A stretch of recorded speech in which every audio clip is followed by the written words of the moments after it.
오늘 말씀은 사무엘하서 22장 1절에서 16절까지의 말씀입니다. 오늘 이 말씀은 시의 형식으로 되어 있는 말씀입니다. 이 시는 다윗이 승전한 후 하나님께 드린 찬양시입니다.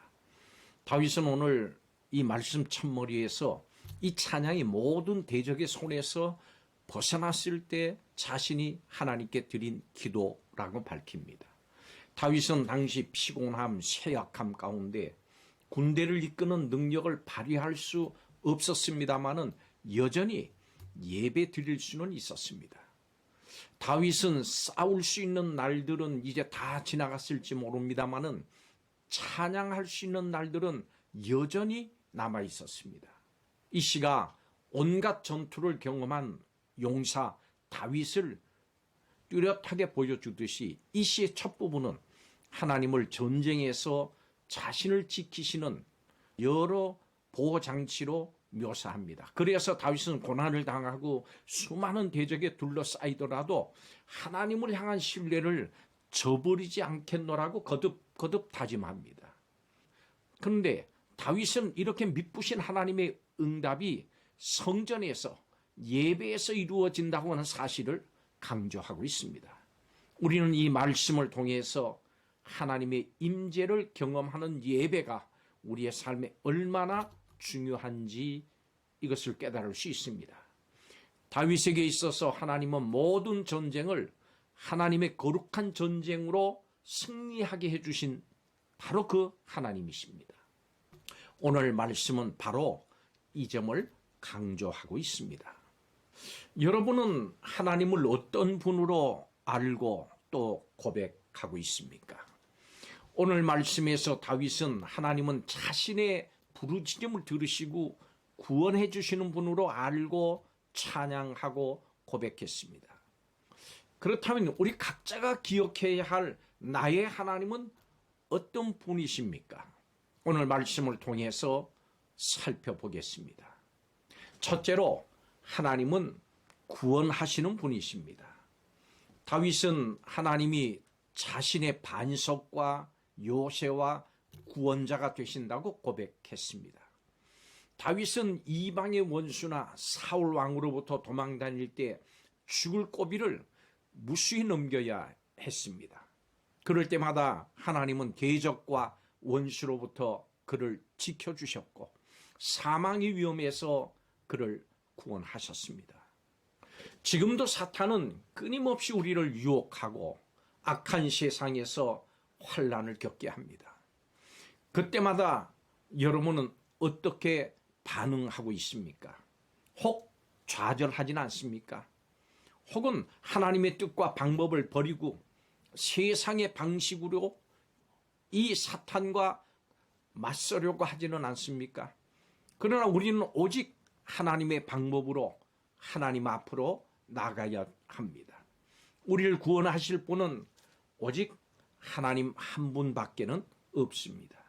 세상의 그 어떤 원수에게 공격을 받더라도 우리를 가장 안전하게 지키시고 구원하실 하나님만 의지해야 합니다. 우리에게 하나님만 계시면 세상에 아무것도 두려울 것이 없습니다. 하나님은 사망의 비참함 그리고 악한 세상의 환난으로부터 우리를 든든히 지켜주시고 구원하시는 하나님이십니다. 두 번째로 하나님은 들으시는 하나님이십니다. 다윗은 이방의 대적은 물론이고 같은 민족인 사울 왕에 의해서도 억울한 고통을 수없이 겪어야 됐습니다. 도저히 피할 길이 없어서 죽음을 생각해야 할 그때마다 그는 하나님을 향해서 부르짖었습니다. 여러분은 어떤 고통 가운데 있습니까? 믿음을 가지고 교회를 다닌다고 하는 이유로 핍박을 받고 있습니까? 세상의 가치관을 따르지 않는다고 하는 이유로 주위 사람들로부터 따돌림을 받고 고통을 받고 있습니까? 삶의 여러 어려움 가운데 세상 방법이 아니라 하나님만을 바라고 하나님의 뜻과 방법으로 나아가면서 기도하는 일이 고통스러울 때가 있습니까? 이러한 고통 가운데 있다면 하나님께 조목조목 아뢰어야 합니다. 다윗은 7절에서 하나님께 이렇게 아뢰고 또 아뢰었습니다.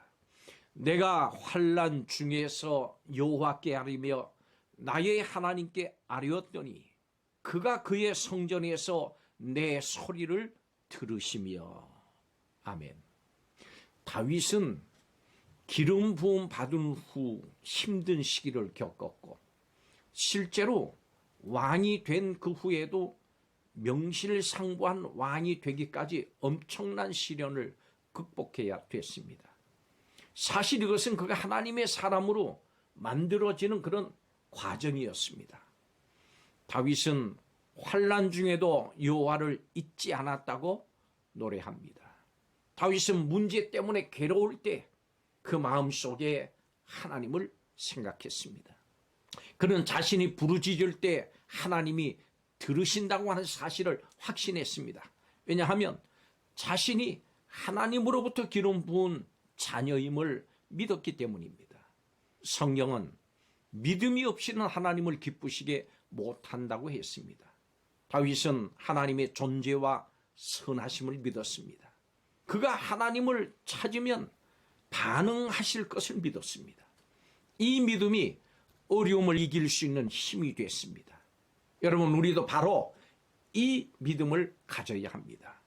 하나님이 성전에서 다윗의 부르짖음을 들으신 것처럼 하나님은 그리스도 안에 있는 우리의 부르짖음을 들으십니다. 성도 여러분, 이 말씀을 듣는 여러분 믿으십시오. 아버지 하나님이 자녀의 부르짖음을 귀 기울여서 다 듣고 계십니다. 마지막 세 번째로 하나님은 심판하시는 분이십니다. 다윗의 부르짖음을 들으시고 하나님은 친히 이 땅에 임하셔서 대적을 향해서 크게 진노하셨습니다. 하나님이 임하시면 땅이 진동하고 하늘의 기초가 요동할 겁니다. 하나님은 대적과 원수를 물리쳐서 다윗을 지키고 구원하셨습니다. 우리도 악한 세상에서 고통을 겪습니다마는 뒤로 물러서거나 두려워하거나 걱정할 필요가 전혀 없습니다. 지금 악한 자와 대적이 득세하고 있습니다마는 전능하신 하나님이 우리의 부르짖음을 들으시고 지금 대적과 원수의 죄를 그들의 머리에 숯불로 쌓고 계십니다. 마지막 날 주님이 대적과 원수를 거룩한 불로 다 사르실 겁니다. 하나님은 대적과 원수를 완전하게 멸하시고 우리를 변함없이 지키시고 구원하시는 하나님이십니다. 그때 세상과 대적들은 우리가 그리고 여러분이 옳았다고 하는 것을 깨닫게 될 겁니다. 여러분, 심판이 있습니다. 반드시 있습니다. 세상과 원수로 인한 애매한 고통 속에서도 하나님을 의지하고 온전히 믿음의 길을 걸어가시기 바랍니다. 하나님을 향한 다윗의 찬양이 우리에게도 반드시 있을 겁니다. 그때가 오기 전에도 승리의 찬양을 믿음으로 드리십시다. 어떤 환난과 고통에서든지 오직 하나님만이 반석과 구원이심을 고백하면서 그 하나님께만 은혜를 구하고 나아가는 성도들이 되시기를 예수님의 이름으로 축복합니다. 기도하겠습니다. 다윗에게 승리를 주신 하나님께서 우리 각자를 위해서 행하신 일을 다윗처럼 잊지 않고 기억하며 찬양하게 하여 주옵소서. 하나님은 하나님의 자녀인 우리를 모든 고통 가운데서 능히 구원하시는 반석과 같은 분이심을 믿고 그렇게 고백하게 하여 주옵소서. 우리의 고백이 결코 헛되지 않을 줄을 믿습니다. 예수님의 이름으로 축복하며 기도하옵나이다. 아멘.